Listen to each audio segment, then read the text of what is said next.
ko hawbadagi thoithoina ai kan kebiri mayam ya mai hujik samche hat pa loigre loidri mayam kari kari kano tawnarage hojik changdi changaktri ingbajibu kamai tawbiri gi yumlomda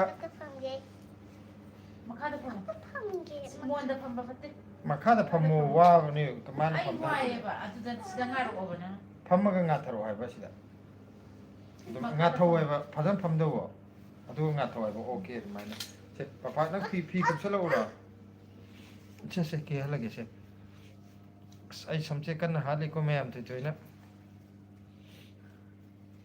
kaino matam je minidam phadore mi imta changak tri je ngasi mobile am ta hang bidro bu tawri jibo akhoi changak kani load kharwa samaina ka ke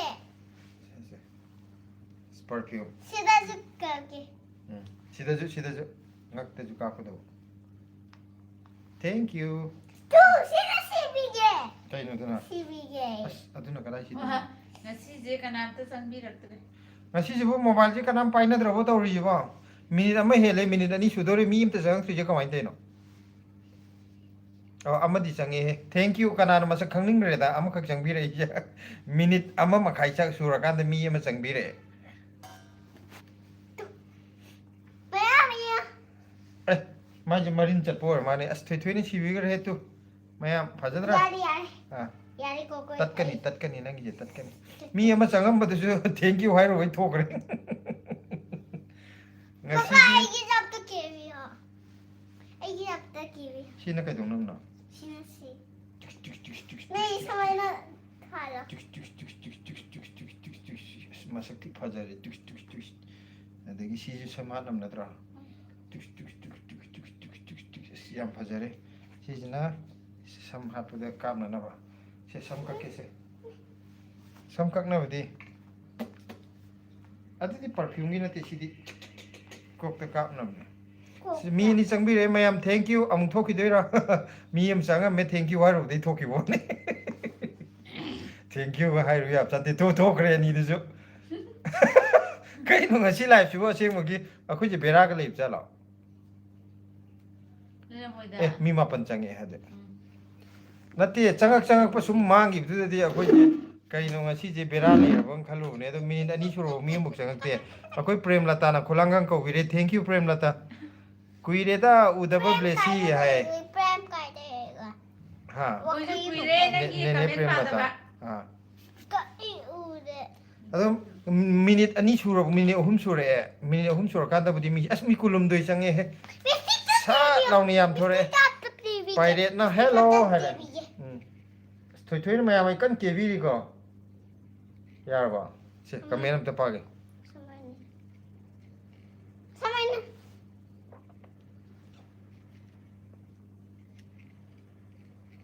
comment त पागे से मी comment में पारे am ta comment पागे यार बा फजद्री वा ब्लेसी कन केरी में am aduga se parent na hello hai ko hello getri bj hai re ko hello getri aduga christina longjam je maming jam tare mama na comment pir khiba male ko chak charubo blesi hai re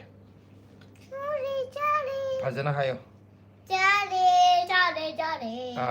aduga getri bj na where are you from hai we are from Manipur, India. Yes. Aduga pirate na ju where are you from hai re ko aduga Osler Rahman watching from India we are also from India Manipur India aduga Premlata Thiamna Aishu handakti thabak yam chillure heba hoi thabak chin bedune thengnadri silaju thabak yam kon chillitu akasinda aduga Osler Rahman watching from India haire ko Getri Vijay na oh haire Getri Vijay I am also from India which state from India Dinesh Kumar na hello sir hello Dinesh Orange car. I cook it.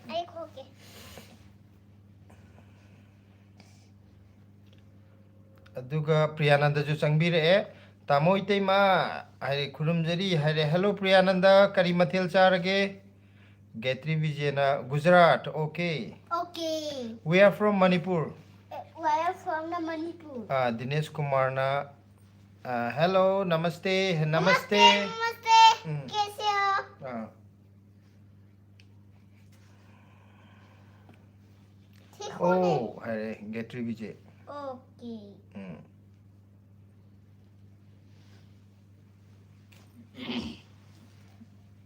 मैं only one time ला. Hello ma'am, heyo. Hello ma'am. Ngasi live se ni ya ya de. ꯃꯌꯥꯝꯁꯦ ꯂꯣꯏꯅ ꯄꯣꯊꯥꯈ꯭ꯔꯕ ꯆꯥꯛꯀꯟꯅ ꯆꯥꯅꯔꯤꯕ꯭ꯔꯥ date 19ꯗ ꯑꯩꯈꯣꯏꯒꯤ ꯇꯥꯃꯣ ꯗꯦꯜꯂꯤꯗ ꯑꯃꯨꯛ ꯂꯥꯛꯀꯅꯤ ꯑꯗꯨꯗ ꯄꯣꯠ ꯈꯔ ꯄꯤꯔꯛꯀꯦ ꯕ꯭ꯂꯦꯁꯤ कनागिनो. ꯌꯥꯔꯦꯗ ꯋꯥꯅꯕꯅꯤꯗ ꯄꯨꯊꯣꯛ ꯄꯨꯁꯤꯟ ꯀꯩꯅꯣ ꯇꯧꯕꯅꯤ कनागी ꯍꯥꯏꯗꯤ पोट ना. ꯑꯩꯈꯣꯏ ꯍꯌꯦꯡ ꯊꯣꯛꯂꯛꯄꯗ ꯑꯗꯨꯝ ꯄꯨꯂꯞ ꯆꯥꯃꯤꯟꯅꯔ ꯂꯣꯏꯔꯦ Ane. कनागी pot pot. ꯍꯌꯦꯡ ꯌꯨꯝ ꯊꯣꯛꯂꯛꯄꯗ ꯑꯣꯏꯅ ꯀꯩꯅꯣꯗ ꯄ꯭ꯔꯦꯝꯂꯇꯥ ꯍꯣꯏꯗ ꯂꯥꯛꯑꯒ ꯑꯣꯏꯅ ꯐꯨꯊꯔꯒꯦ ꯄꯣꯠꯇꯤ ꯍꯥꯏꯗꯤ ꯊꯥꯗꯣꯛ ꯊꯥꯖꯤꯟꯗꯨꯗꯤ ꯄꯨꯊꯣꯛ ꯄꯨꯁꯤꯟꯗ ꯋꯥꯅꯕꯅꯤ Haji tharakpududi ka suyam oiba mi amna poroktana kyam poroktoy ni. ꯍꯌꯦꯡ ꯑꯩꯈꯣꯏ ꯑꯣꯏꯅ ꯂꯥꯛꯑꯒ ꯑꯣꯏꯅ ꯐꯖꯅ ꯆꯥꯊꯔꯒꯦ ꯐꯝꯃꯒ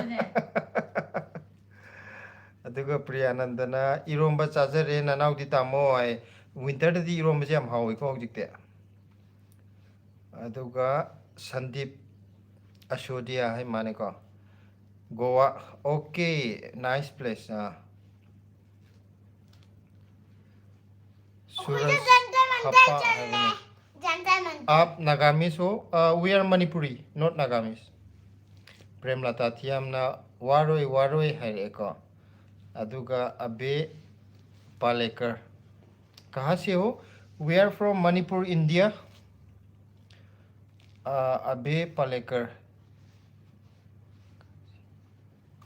हाय कहाँ से हो हाय हम तो मणिपुर से हो. हाँ वी आर फ्रॉम मणिपुर प्रेमलताना अदुदसु मयाम चासे अदुदी सोइररोइदबने है ए लाकपदुदी अखोइदि नयुम थिरा लादौनि मफम हाइदोक्तरसु अदुगा मिस्टर थैंगमिनना हेलो सर लाइक हैवने थैंक यू थैंगमिन अदुगा अबे पालेकर हैवने okay nice I am from Karnataka south India one day we will come to Udupi, Karnataka. I love that place. Udupi, my favorite. Udupi. Udupi ya, Udupi ni Udupi, the best. अबे Palekar B Manipur अभी मणिपुर ठीक है थोड़ा सा ठीक है पूरा नहीं ये सी can Komla Ay, ang tangja how to be wrong. Mana zari yung how to be. नथेदा हाउबो हाउ कैनो Sigang na ba? औ मकुदी माई फजर मसागी लोइ सिगांना तुमजे जमा all will come Karnataka yes we will visit one day Yes. subscribe your channel thank you very much abe Thank you very much. abe palekar ha premlata thiam lona da chatkinu soidana ngairam doine lona chakhraju thiraga mung lakadoine Ay, de. Yung ngam no man. abe palekar okay ha Ay, pero dahil de hinga ma botharaga noy de. Aduga hange. Nato de ayum ngam no man. Mr. Thengmin, hello sir. I am Garo. Okay, from Shillong, Meghalaya, the best place in Northeast. Akash hello जी hello Akash आप नेपाल से हो क्या नहीं we are from Manipur Meitei निंथौजमना कई चारिनो हाइरे Orange. कोमला चारिने हाइग्रो Goma. कोमला चारिने Wala duma. Goma. Gomala. दुबा प्रेमलता हा हा हा हा हाइरे नो ए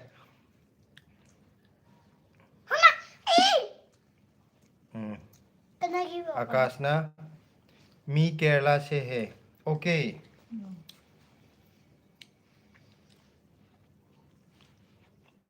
แม่อย่างไร मैं केरला से है बाप ก็อยู่เมืองที่คนร้อน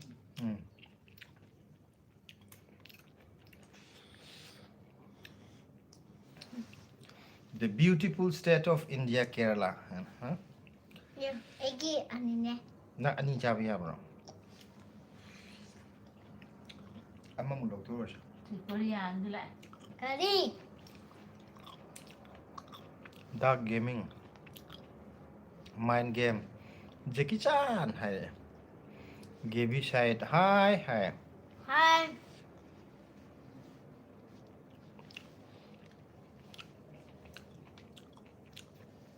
Prem Natana. Asing ba ahing amada natte yam kuina lekse asing ba aikoi gi di ichanupi gi ichanupi ga aiga dane leiri se hai คุยนั่นเลยอันนี้พลักตานี่ให้ไอ้ยุ่มเด้อ Farak taw nate ahamba di lekse haraw numitu di haraw nok tana ta ton no ala ga kai no mai kangu ji chung chat loi di jala kamai na ke no to ji ge hai ji ge hai bi khon ji na matha sa ni da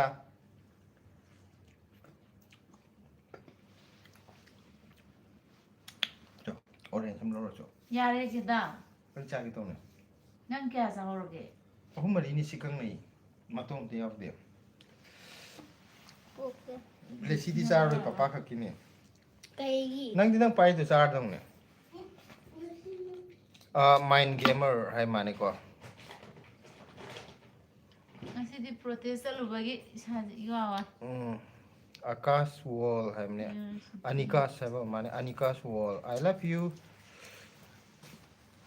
we love you too ซิเดี๋ยวสิ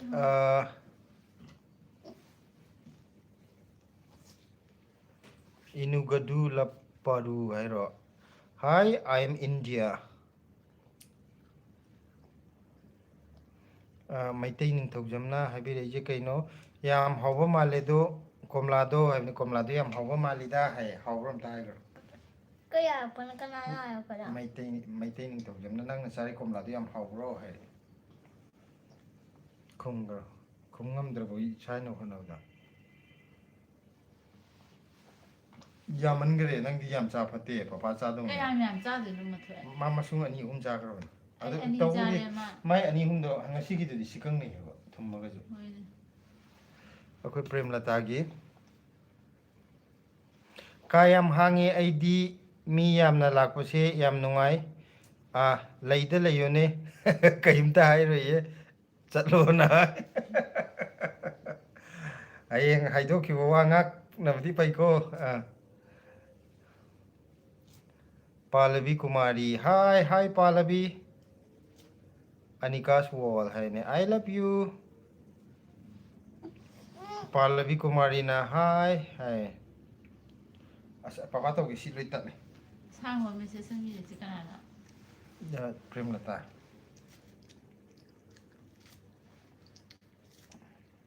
ไอ้นี่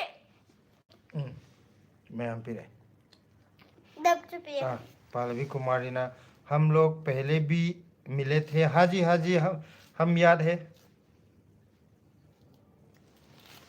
पहले भी बात हुए थे life में ดุมพังมุบะ दोबारा life में आने के लिए थैंक यू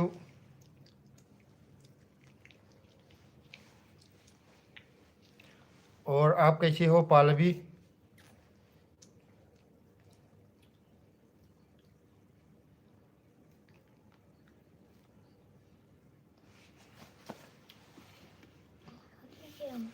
प्रियानंदना तामो इतैमा अमदी इसा ब्लेसी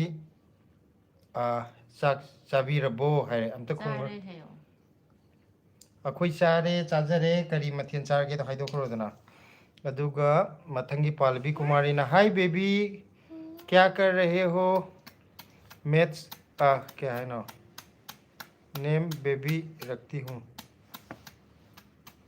เดี๋ยวชี้นั่งจริงเอาฉันเลยเฮ้ अभी भी हम लोग मिल रहे हैं है बिनง่ายคูปีกี่है बा नंग नंग औरी दंग ना मखु खुक तो पी रखे है बा ꯃꯦ ꯇꯨ ꯊꯤꯛ ꯍꯨꯡ ꯑꯩꯈꯣꯏꯁꯨ ꯆꯥꯛ ꯆꯥꯔꯦ ꯑꯩꯈꯣꯏꯗꯤ ꯀꯩꯅꯣꯅꯦ ꯉꯁꯥꯏ ꯄ꯭ꯔꯤꯌꯥꯅꯟꯗꯅ ꯍꯪꯉꯛꯄꯗꯨꯅꯤꯀꯣ ꯑꯩ ꯄꯥꯊꯣꯛꯏꯉꯩꯗ ꯐꯖꯅ ꯈꯨꯝ ꯆꯪꯗ꯭ꯔꯦ ꯑꯩꯈꯣꯏ ꯆꯥꯛ ꯆꯥꯔꯦ ꯏꯔꯣꯝꯕ ꯑꯃꯒ ꯀꯩꯒꯤꯅꯣ ꯌꯦꯔꯨꯝ ꯑꯃ ꯉꯧꯔꯒ ꯑꯗꯨꯝ ꯂꯣꯏꯁꯤꯜꯂꯦ ꯉꯁꯤꯗꯤ ꯙꯔꯅꯥ ꯆꯠꯂꯨꯕꯒꯤ ꯋꯥꯅꯔꯦꯕꯀꯣ ꯈꯔ ꯑꯗꯨꯗ ꯁꯤꯂꯥ ꯅꯪ ꯇꯨꯝꯒꯤ ꯇꯨꯝꯃꯨꯔꯣꯅ ꯋꯥꯔꯒ ꯂꯣꯏꯁꯤꯜꯂꯁꯤꯔꯣ ꯋꯥꯗꯦꯗ ꯎꯏꯔ ꯂꯩꯕꯗꯨꯗ ꯀꯥꯁꯤꯟꯗ ꯍꯥꯏꯕꯅꯤ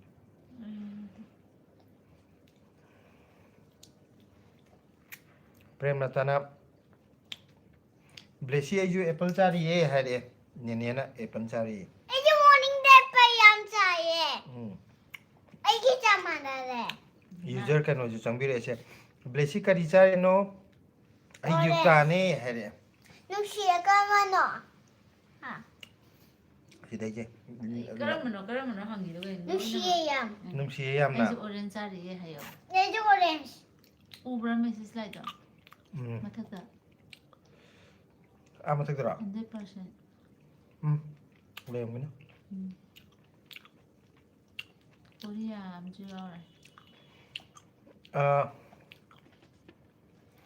ꯗ ꯁꯦꯐ ꯋꯥꯛ ꯍꯥꯏꯕꯅꯤ ꯍꯨꯏꯁ ꯂꯦꯡꯒ꯭ꯋꯦꯖ ꯕ꯭ꯔꯣ ꯍꯥꯏ ꯃꯩꯇꯩꯂꯣꯟ ꯐ꯭ꯔꯣꯝ ꯃꯅꯤꯄꯨꯔ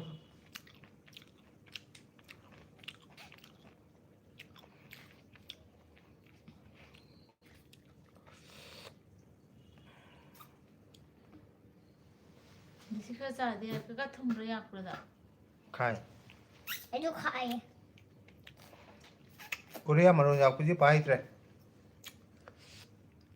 ꯁꯤꯂꯥ ꯅꯪꯒꯤ ꯍꯪꯒꯥꯝꯗꯣ ꯌꯥꯝ ꯐꯖꯔꯦ ꯍꯥꯎꯔꯅꯤ ꯍꯥꯏꯔꯛꯑꯦ ꯄ꯭ꯔꯦꯝꯂꯇꯥ ꯂꯥꯛꯑꯣ ꯑꯝꯇ ꯅꯪ ꯖꯣꯏꯄꯨꯔꯗ ꯆꯠꯁꯤ ꯀꯥꯏꯅꯒ ꯄ꯭ꯂꯥꯟ ꯌꯥꯝ ꯁꯤꯟꯈꯤꯗꯥꯏ ꯍꯧꯖꯤꯛ ꯂꯥꯛꯑꯣꯔꯣ ꯍꯪꯒꯥꯝꯁꯨ ꯆꯥ ꯌꯥꯅꯕ ꯍꯧꯖꯤꯛ ꯀꯃꯥꯏꯅ ꯂꯥꯛꯀꯦ ꯃꯥ ꯃꯁꯥ ꯍꯧꯖꯤꯛ ꯑꯗꯨꯝ ꯂꯥꯛꯄ ꯉꯝꯗ ꯌꯥꯗꯦ ꯂꯩꯗꯨꯗꯤ ꯍꯧꯖꯤꯛꯀꯥꯟ ꯐꯔꯦ ꯍꯥꯏꯔꯤꯁꯤꯗꯤ ꯈꯔ ꯑꯕꯦ ꯄꯥꯂꯦꯀꯔꯅ I seen many time movie Imoinu 2 Imoinu movie funny Love from Karnataka Imoinu movie yenge thank you Thank you. Lapishenge. love for अबे पालेकर है लव सन पीग्रो अबे के लिए निकतविदा this one is for abe love यारे hi blessy 19 user chak charabo haire Chare. adugo flow cutie ju change hi kaka en nene ai amuk la e hai hi thank you Chichi blue. Cheche blue nate 19 user na inama nungairibo haire नुंगाइरिये aduga नुंगाइरिबो yukta na handakti delhi gurgaon se kaya ingdaba maliko hai hauji bokti yam ka ne ingba wali chik chik chik chik laudi yaroktri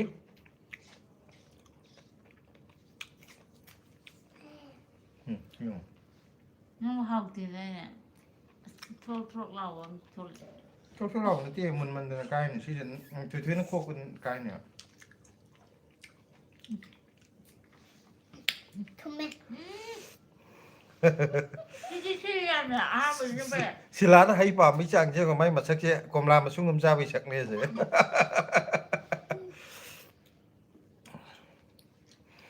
कोई पालवी कुमारी वहाँ पर भी ठन हो रहे हैं हम लोग का बिहार में भी ठन हो रहा है हाँ जी अभी तो हर जगह ठन है 시간이 없으나. क्या खा रहे हो है पालवी ना 오렌지. हम संतरे खा रहा हूँ संतरे 되네. Sancheji orange koye. Love you है Palvi Kumar love you too the safe walk है I am from Darjeeling I know your language little bit just like Mengkaro Kauwe. Minkari Kauwe. Okay. What's your name? Metro Blessy. What is your name? Very nice. What is your name? 마디 이rakada. Irakani. What is your name? 19 user na. Nuairiye inama kayenzang charage haide 19 user. ꯉꯁꯤꯗꯤ ꯀꯣꯕꯤ ꯏꯔꯣꯜꯂꯦ ꯃꯍꯤ ꯌꯥꯝ ꯍꯥꯞꯇꯦ ꯑꯗꯨꯗꯨꯒ ꯌꯦꯔꯨꯝꯒ ꯃꯔꯣꯏ ꯅꯥꯀꯨꯞꯄꯤꯒ ꯉꯧꯋꯦ ꯑꯗꯨꯗꯨꯒ ꯆꯥꯔꯦ Look you tina. Ai lik lai nu ko we have a flow cutie ꯑ mama. ꯑ ꯑ Yang sila kayo. เด็กไล่นู่น นั่ง สิ ดูหนูเด็ก พระอ่างเลยต้อง Baba ว่า tanong. Yang sila kayo. Yang sila ka na. Aduga Premlata ki na. Sila yam tanba malida hai. ตันจะตันไปนั่นเด้ Ma darna salu bagi lecture ne ado live sung hak tok je na ma na hai ne. ชาเจ Adi ว่าประตู darna ma kai gumam yum de chatho di ma adum pathai ba dun ne.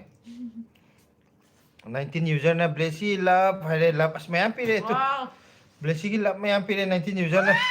Ngasi di love pira adui ne blessy mai ju piro hai love mayam ma. Fazana piu ude kari ku pi nang le pi de wa. อันมาเนี่ยตัดนะพี่โอว่า पालवी कुमारी ना thank you आप कहाँ से हो आपका state कहाँ से है हम मणिपुर का रहने वाला हूँ अभी फिलहाल तो दिल्ली में रहता हूँ मगर हम मणिपुर का रहने वाला हूँ ภาษาฮินดีมันง่ายๆอีกขนาดนั้นมันนี่คุย अदुना कहीं तकी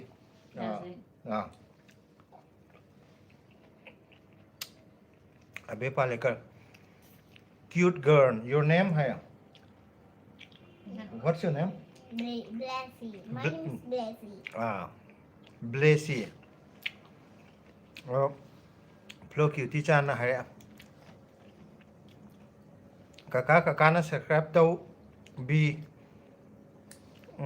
काका ना सब्सक्राइब तो भी रखेरा हाँ फ्लो क्यूटी की जो चैनल हांग ब्रो हांग तो के लाइव से तो लोग तो रखे को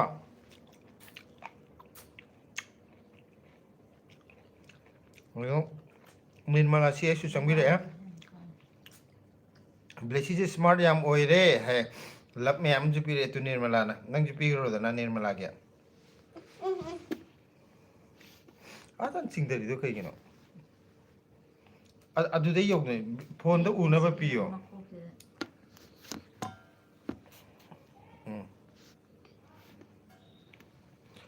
कौन जम दोरेंद्रो ना हाय मसा है रे ให้กระโดด हेलो हाय होय नी उरे मनंग ना अदु सिंगदरजु उई है बथुई तो Baba, ichi men pigya ta hajaba. इसी में पिक लाख सुलाक रिंग ना Hikala Hangaba nang bo.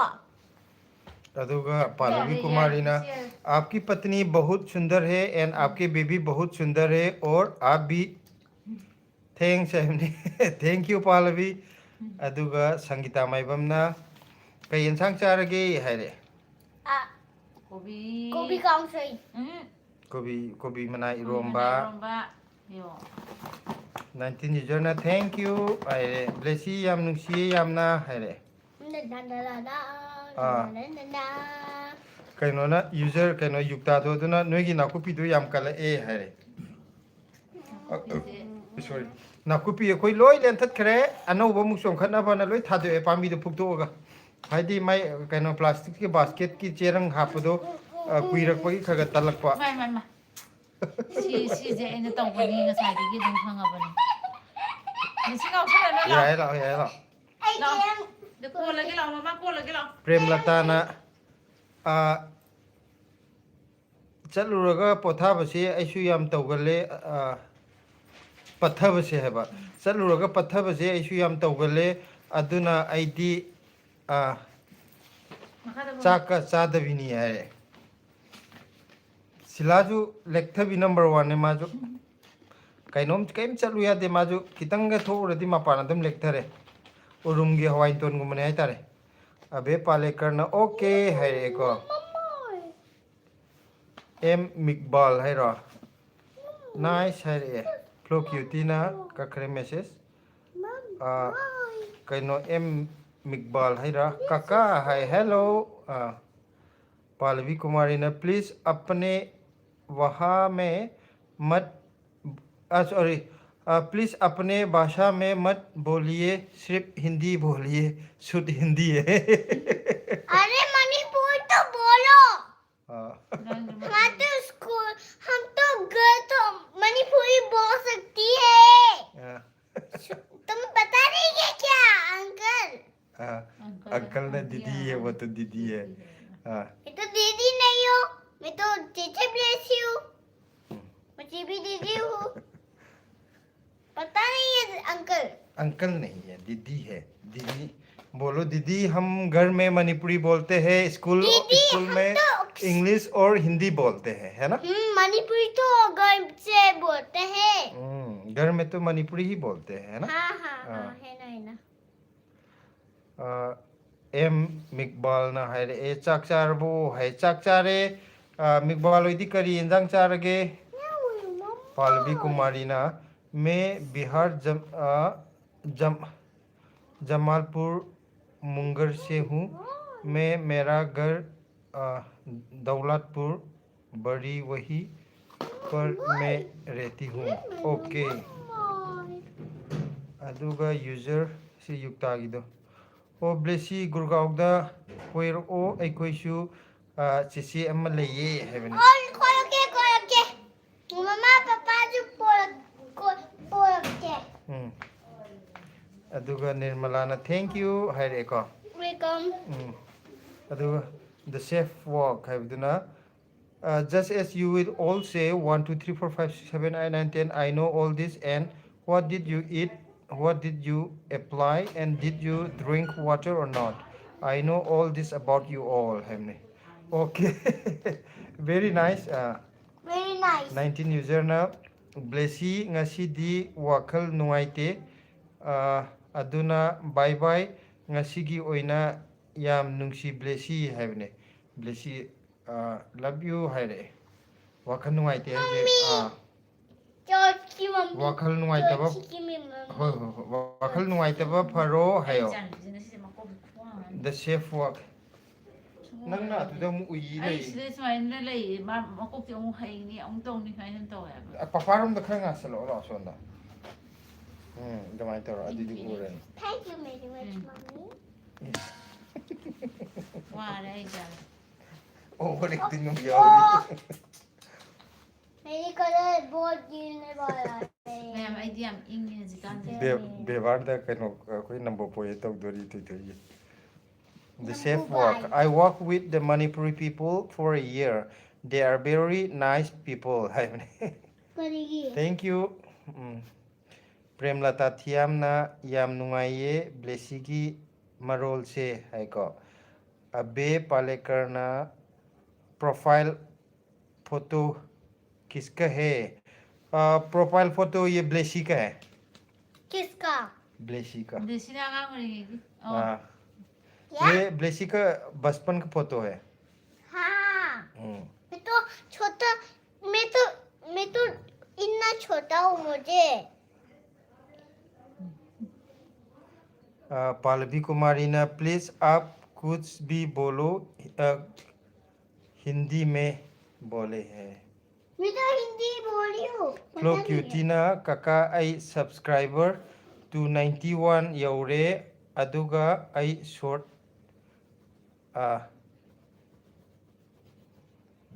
कईका थागतली है बाको।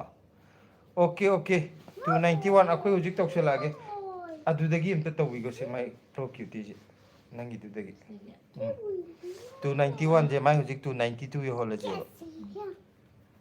फ्लो क्यूटी नंगी हुजिक सब्सक्राइब तौरागे को 291 द 292 योरानी अखोई कनो खुमन चा जो चंगबिरे खुमन चा जे सिला ngarang wari yam nungaibdo खंबरा पापा कहीं बुखार आ गया काका दी लाइक पारंगिनी नंग दांग दमाई याई पाबरा ngarang nganta tumbadai blessy se ngasi di khangchau chau male kangsoida garam meat sambar sola biryani masala loi hapu yam hawne okay adudi no try to wi ne amta bu sadri to mai hapagade abe palekar na in manipur tc amri नाम छोड़िए 성지다 training ai di kuma mo harna nang di bo boy or girl तू हवाई sa do छोड़िए no to kari hai na ठीक है sile तो के ये बागुल के को मैं अभी पालकर आपने क्या बोला है मैं समझ भी नहीं आया दोबारा बताइएगा यूजर ना सिला मल्टीविटामिन अमा सीजन नौ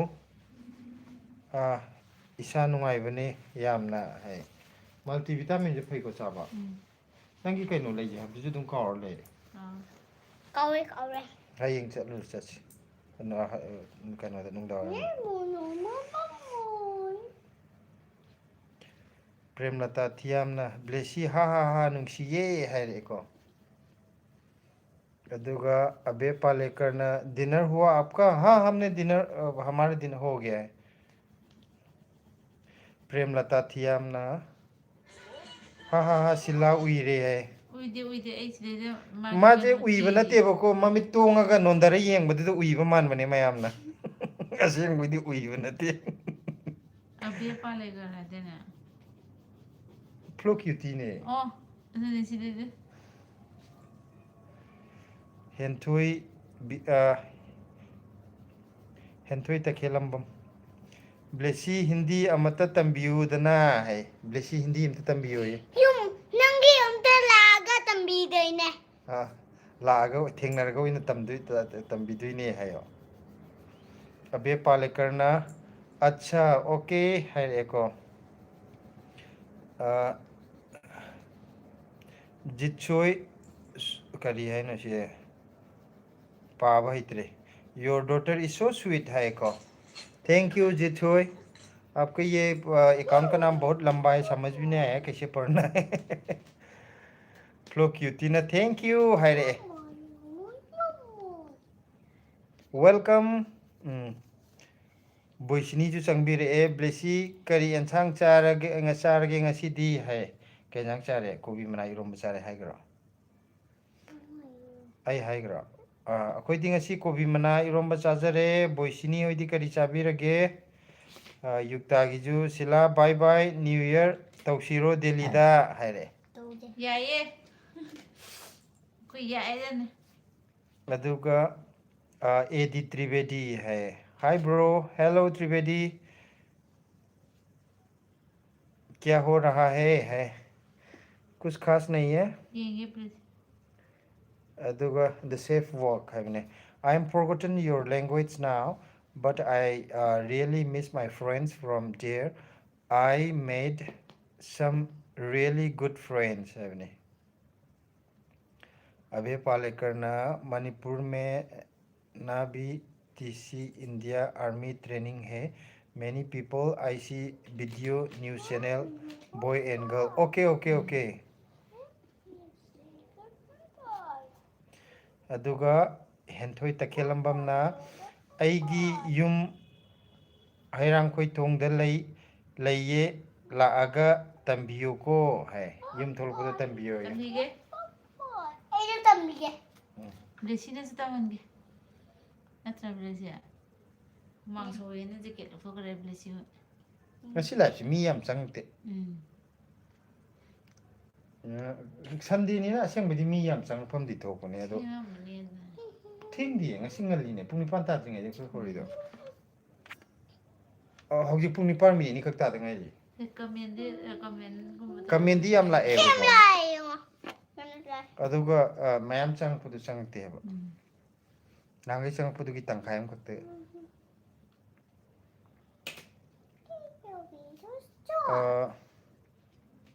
boisni na haije ngasi di sunday ni na ahawba sadri se koi kaina di ai koi di chicken chare haine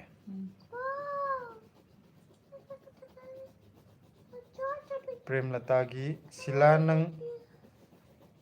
नंग ताकप महिंगी हिदाक तो फव माले आई अदम सीजनरिये है फबने आई हजे युमदगी नहान इमान तौबदु सुगाइरगदि तमे इंगमनदना हजे कैन सीजनदरे फबदि फब माले आइनसु खल्लेदो पुरा फलके अदुदुगा अदुगी वीडियो अमुक सेमके जितो भाई जितसोई को आपकी बेटियां बड़ी प्यारी है God bless her haiba thank you Jitchoy बेसिना कइना pungkhai ama di sore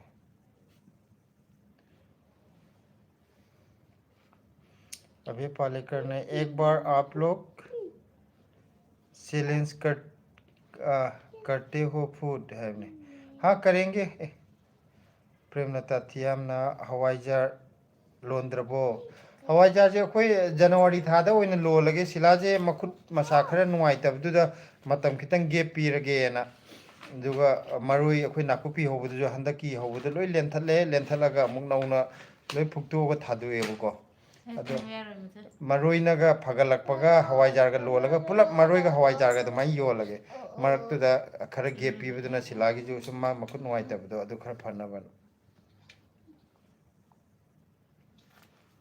Disina adu sanay do bay. Mang from disina mama ina marong ini.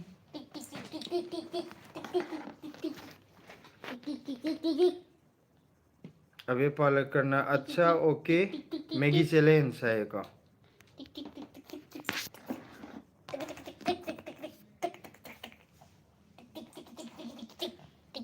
तुम नहीं हो ना Hindi ba kadaro? नासक तो सिव ये मुद्दा तुम उई माले तो ना मैं हम उई आई ने जो माले है Lap na pambagi makada do yinda bay.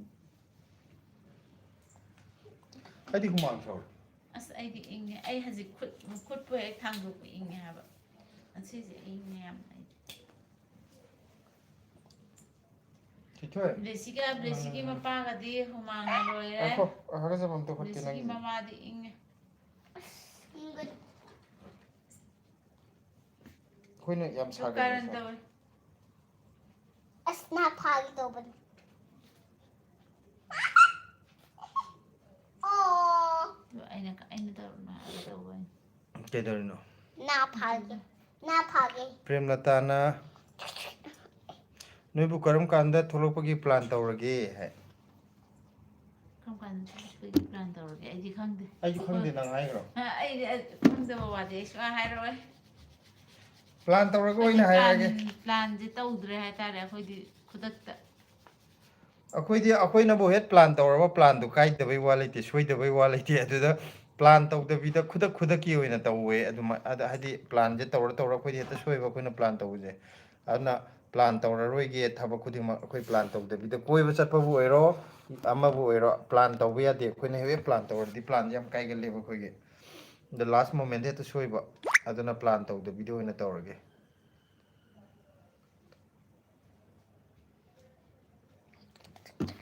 अबे पालेकर ना please do sir challenge anything you want do like Maggi और pani puri okay we will do one day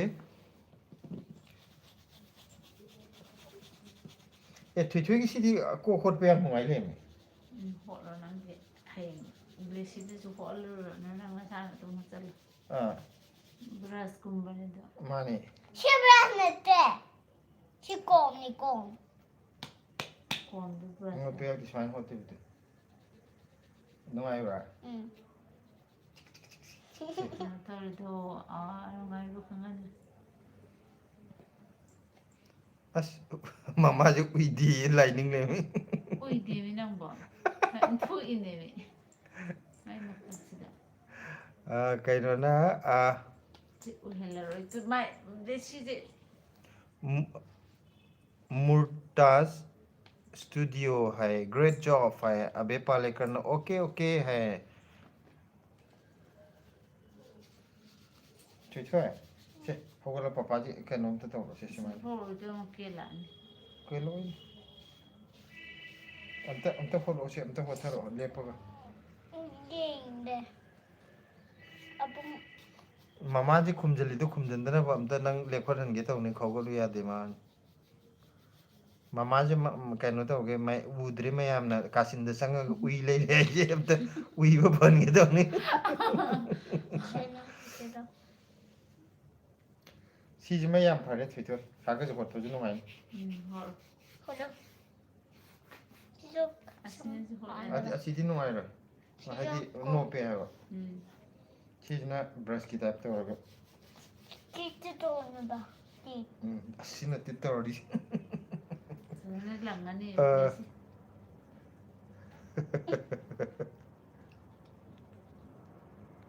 Wito na yaya.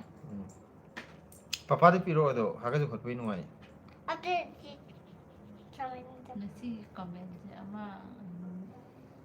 ꯑꯩꯈꯣꯏ ꯀꯩꯅꯣꯈꯩꯁꯦ ꯃꯤꯈꯩꯁꯦ ꯀꯩꯅꯣ ꯉꯜꯂꯤꯕ ꯈꯪꯗꯦ ꯁꯤꯂꯥ ꯄꯨꯡ ꯀꯩꯅꯣꯗ 9:04 ꯈꯛ ꯇꯥꯗ ꯉꯥꯏꯔꯤꯌꯦ 9:30 ꯌꯧꯗ꯭ꯔꯤ ꯍꯥꯏꯕ 9:30 ꯑꯗꯨꯋꯥꯏꯗ ꯆꯪꯅꯔꯛꯀꯗꯧ ꯃꯥꯜꯂꯦ ꯃꯌꯥꯝꯁꯦ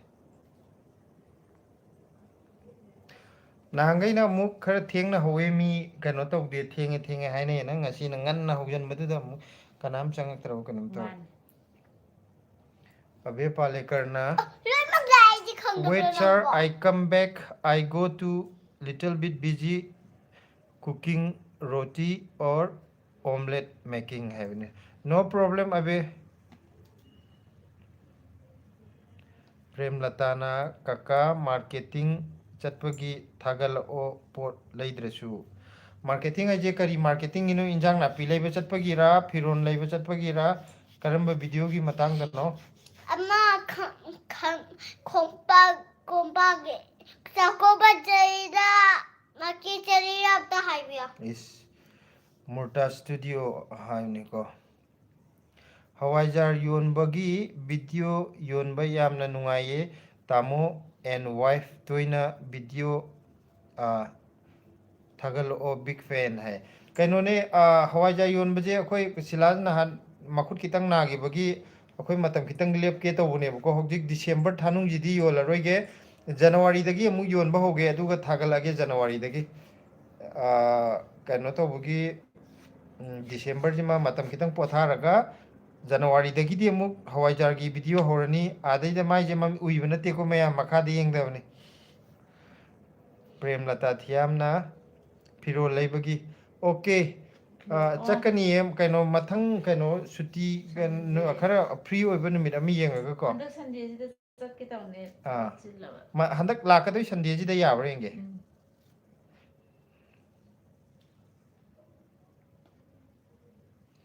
Kiran Balana kakase kari thabak tauge 30k gyan tarmani khoina 30k aise ꯑꯅꯧꯕ ꯆꯪꯉꯛꯄ ꯃꯤ ꯑꯣꯏꯗꯤ anauba changpa ori gyan tarmaro akoi kaino je akoi kari sila akoi humje kari kari tawra leirige haiba akupa details to akoi na 30k jawbaga mayamda phongdok chagani na hana hainagibne aduna 30k bukta ngaibiro aduga loi haijarage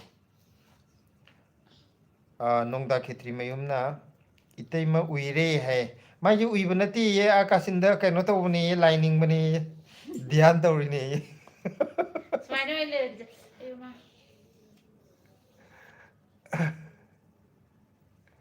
mit uisalaga wakanam khanbani mayamna uibo in lobire ꯎꯏꯔꯛꯑꯒꯦ ꯑꯁꯦꯡꯕꯒꯤ real ꯑꯣꯏꯅ ma ngasai da uiba nati ba ko mit uisala wakanam khanbani ba mayamna uibo in lobire aduna ne ꯃꯥꯅꯦ aw nongda khetri mayu nogle premlata thiamna phirol kolik yengba nungaye habne Kiran Balana kai lining no haire ꯀꯔꯤ ꯂꯥꯏꯅꯤꯡꯉꯤꯅꯣ ꯑꯩ ꯒ꯭ꯌꯥꯟ ꯑꯃ ꯇꯥꯗꯦ ꯎꯏꯅꯤꯡꯕꯒꯤ ꯄꯣꯊꯥꯅꯤꯡꯕꯒꯤ ꯂꯥꯏꯅꯤꯡꯕꯒ ꯆꯞ ꯃꯥꯟꯅꯔꯦ awi bi line ye mai ꯊꯥꯏꯅ ꯀꯩꯅꯣ ꯇꯧꯔꯛꯄꯩꯗ ꯂꯥꯏꯔꯤꯛ ꯇꯝꯕ ꯂꯥꯏꯔꯤꯛ ꯄꯥꯔꯒ ꯎꯏꯕ premlata na 30k du kyam wali ge ye ꯆꯪ ꯋꯥꯠꯂꯤꯗ ꯑꯃꯨꯛ ꯂꯦꯞꯈ꯭ꯔꯗꯤ akhoi video jo hojikana muk thingu dong chatleba ko adun 30k matemdi akhoi na hawai jaga kan yong khalakpa matang du di jar kape ba aduga hojikse hawai jaga yon ba lek 50 da ki amuk thingu on gre ko adun 30k da hodik khara matam khara sang jang dong male ꯌꯥꯔꯕ जोश ना हारे ए life से कई कई निमित्त तौगे ए life से अखोई निमित्त अकक्नब लेते फ्री बु ओइरदि लाइफ हेता तौरे ngak kan mayam wari sanage tawba ayambana kainogumbadadi friday saturday gumbaje friday gi nungdang ga saturday gi nungdang ga je asidadi chance yam wange tawbagi ado fix makti oide hangaba thabak bu sangnaraba heta tawre ado friday ga saturday gi nungdang jinadi chances se wange hetare kainona murtas studio na haire singju charakpadu yamna yengba nungaye hai thank you singju je khoi yam ju pame ko sila ju pame ju pame ana singju ꯑꯩꯈꯣꯏ ꯁꯤꯗꯁꯨ ꯃꯆꯟ ꯈꯔ ꯂꯩꯖꯕꯗꯨꯒ ꯑꯗꯨꯝ ꯄꯨꯟꯖꯜꯂꯒ ꯁꯨꯕꯅꯦ James ꯈꯥꯡꯉꯦꯝꯕꯝꯅ ꯍꯥꯏ ꯍꯥꯏꯔꯛꯑꯦꯀꯣ Mama tunggu. Kiran ꯕꯂꯥꯅ ꯑꯉꯥꯡꯁꯦ class ꯀꯌꯥ ꯇꯝꯃꯒꯦ class ꯀꯌꯥ ꯇꯝꯃꯤꯒꯦ ꯍꯥꯏꯕ ꯃꯥ ꯍꯧꯖꯤꯛ ꯅꯔꯁꯔꯤ ꯍꯟꯗꯛ KG ꯀꯥꯗꯣꯏꯅꯦ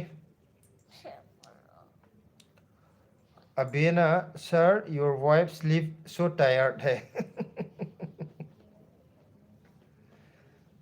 she is not sleeping just meditating यारे मतलब असेंबा नंग उबदा बिट कारम मोये मैम हाइदि नंग फाइटर उइतुम नति हाइ उइये लेबदा मैम आइजे तुम नति को आई उइरो आइजे ना मु मिट खुबैनि जेम्स खांगेम्बमना काका होइसे फुमलौ सिफाइ कदाय वाइदैनो अखोइजे फुमलौ सिफाइ ममांग लेकाइदगी कुछ ममांग लेके जिंब्रा ये अखोइ ममांग लेकाइ सिंगदे अखोइ फुमलौ सिफाइदे लेजे ममांग लेकाइ ने मनिंग लेकाइ ने मकर लेकाइ मनिंग लेकाइ ने इसे सफाइ लेइदो Papa tuh. तुरेंगी मनिंग दो तमोई की तो चंपे की नेने सोबी की चंगी दो सिदो नोइ चकी बदो Papa मखा लेकाइ tuh. जेम्स से काइ दिने बो Papa tuh.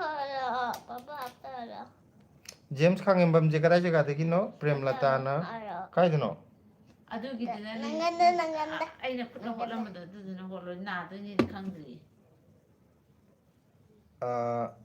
प्रेमलता ना हा काका सिदिए उइबेगी दो गनी नोंदरा केत्री मयुमना हाय हायरेको अदुगा मुकबांगसु नानी तौथरओ हायने होय मतंग चाबदा तौरके अदुगा किरण बलाना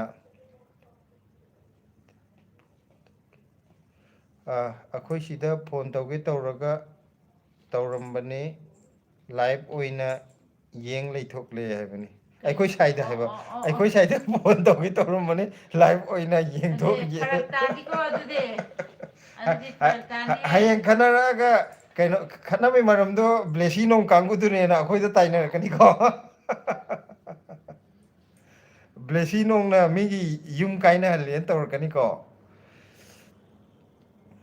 जेम्स खांगेम्बमना काका आई तनिंगदैदो ओ मयाल जिंग तनिंगी हायबदो Kalau.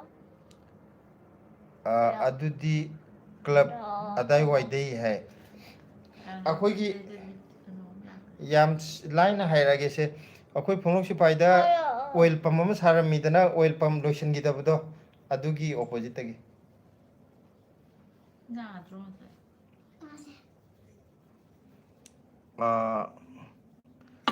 कइनोदो फुंगलोक सिपाइगी बामोनगा लेबदो अखोइ इयामबने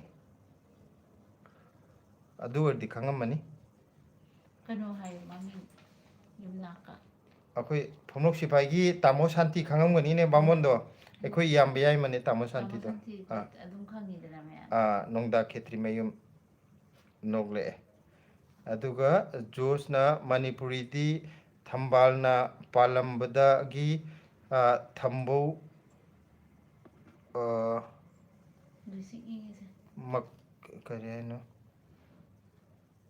फुक्तोखिबदगी उ थंबाल ngakta ngaire lambi amata yadre hai चुम्मे Manipur जे करी हाइदी फिबम जे सादबा याबगै सादरे अदु मयाम जिजु अदुम हाइदी मागी मपी मपा ओइबा हाइतारेने मोइजु अदुम हाइफेट खंजनदबा याबा मगे अदुम खंजनदना लैको हाइदी हा काना चेनबा हाइदु यौरबने अदु ओरगजु इखंग खंगनदबदों तवे करी हाइदिनु उपाय लेते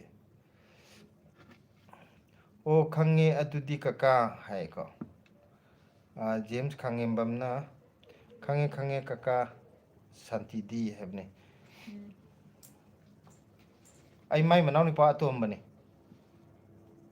प्रेमलता थियामना काका से बामोलो आई जिरो अदुगी जो तोंगाना ब्लॉग सेमकनी प्रेमलता सी जो हाइदोक पे याते सीना करी केदा सीना करम कादा हाइजी के करम बकिए दे हाइदोरोगे सीगी जो तोंगान बम लेको सी इसना 40 के दोइन हायरागे 50 दना समसंग बगी नत्रा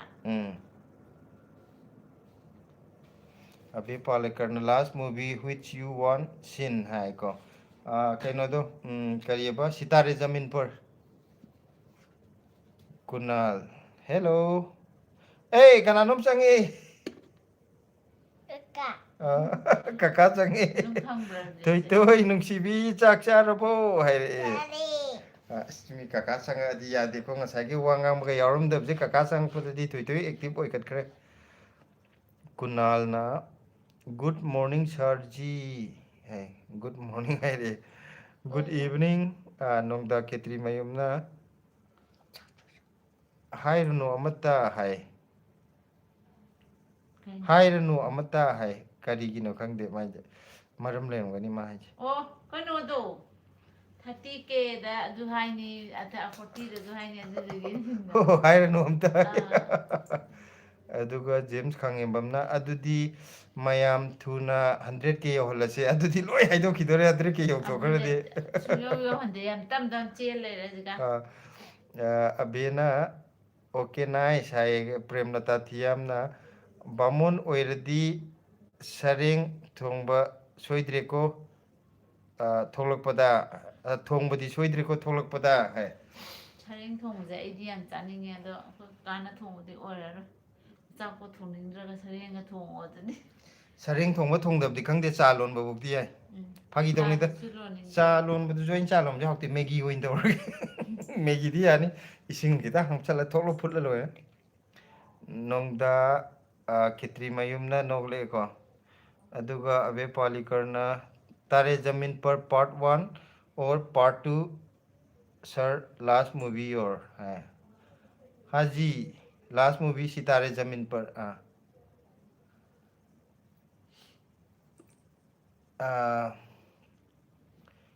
युंग चोहांग लिंबू है माने को हाय ब्रो हेलो अबे पालेकर ना ओके फर्स्ट वन है बने को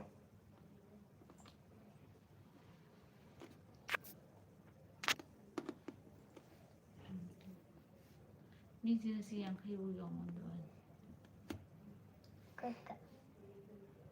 कहीं वाखल की पुके काकागी ना मैसेज हम कालम बाबा माले करी इंसान चारेगे माय क्यूटी फेरी है इंसान चारेगे ये काका Alu sok sare hai yo. Sok chale. Lesi gina alu sok to we.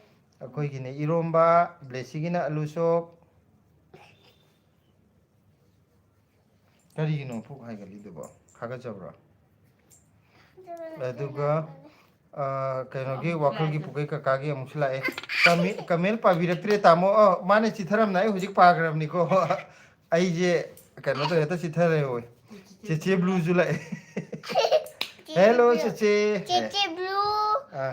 Aduga wakai pukai. काका Kaka hai yo wakal. पुक पुक करी की नो पुक है गली पुक है Kakan shi. Aduga cici. है कनो है पुरी है लगे ता कन तो Ai chang age. चलो चलो नंग उइदबदो कनो तो रबो उइदबो वार माने Ai rang tholoki. Thol खिदेरा Oh na ai. Mama. Adudi kwan ting to. Ai ki sai ki kan do di dai na sai yang di bada. अगोंदरो ना आजा Te mat me ja. वाखल की पुके काकाना ngasai Chatap यावरो है धरना चटपगी रो है जे धरना चटपगी दी यावे Dana to pe. अकोई दी समाइना कनोगी लेबा की थबक तरोपजे चिथदि कोमता Dana di ya. थोई थोई कौरे ngasai चटप यावरे थोई थोई अस यंगो अकोई कनो मांद्रे मो नेता मांद्रे मो लई परेम चिरे थोगले बोट खोमज लगतना ngasai धरना चटपदा सिबिरकपने मगोंदा अदुगिने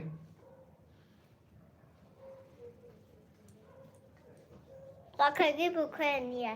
Kakan ni ya. Kenapa ais dah? असे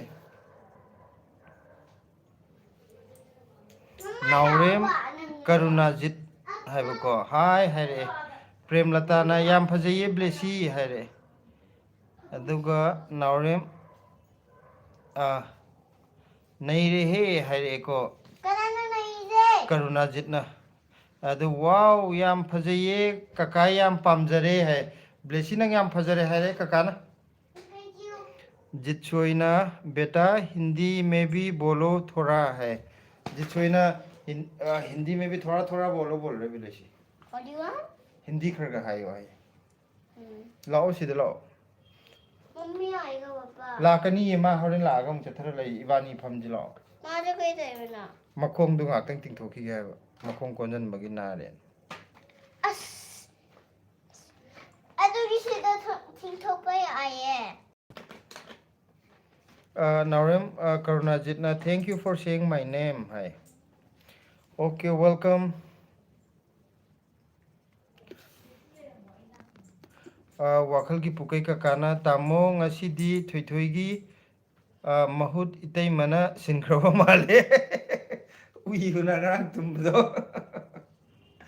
Kano taro kini no itai ma thula kini maje phambagi makuto makhong lu kano to wududa kitang nai ting thok changi bane thokla kani ngak tang nei ga blessy dance to gre maya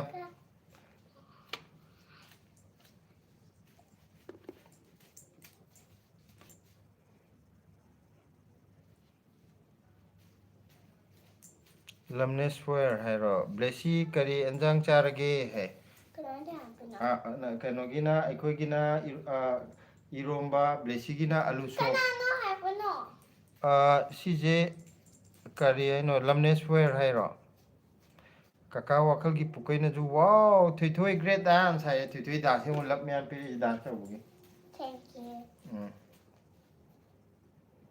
siam hai ko kai dance ko ge do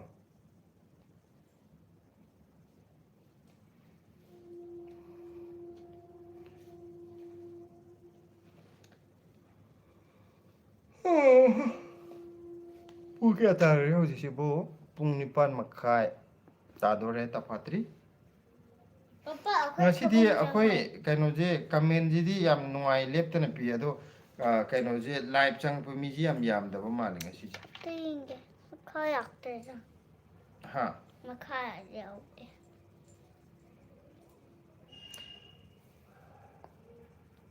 पापा यो बात खाएगी right loishala je hai ra ये सुन ना loishin gana nang tumning dri ba तो इंदे nang tumning ka loishan doi ni tumning adi tumning ye hai ra तो इंदे tumning dia nang kai do gi de na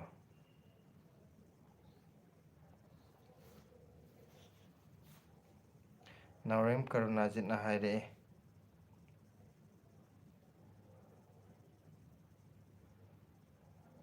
Henjang horo hai hawe hai ro Prem Lata na lake blessy hai re ko तो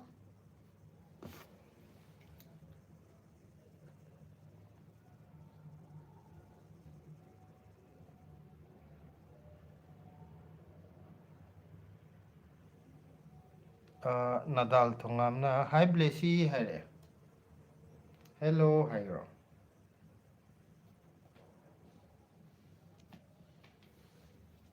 Sila karno ji live se loishala zero nang tholo ki de ro loishala je du de mayam kaino ne silaju ngasi akhoi darna chalu bagi ware aseng bedi akhoi ju khara choktarabne ado ngasi gi oina di live se loisan jarage mathangi friday dara hayengla ama tawbu yabre yenge ngasi darna chalu bagi adi aiju pok chi khar chigli chigli budi le ambane ado silana ngaktang live taw je mayam wari sana je hair maga mahana chinjan gre adu tuna mayam mathangda muk thingnaraje ngasi gi de mayam good night oiraje romantiam na hi blessy haire Hello, ayeng amuk mathangi da amuk thengnarje ko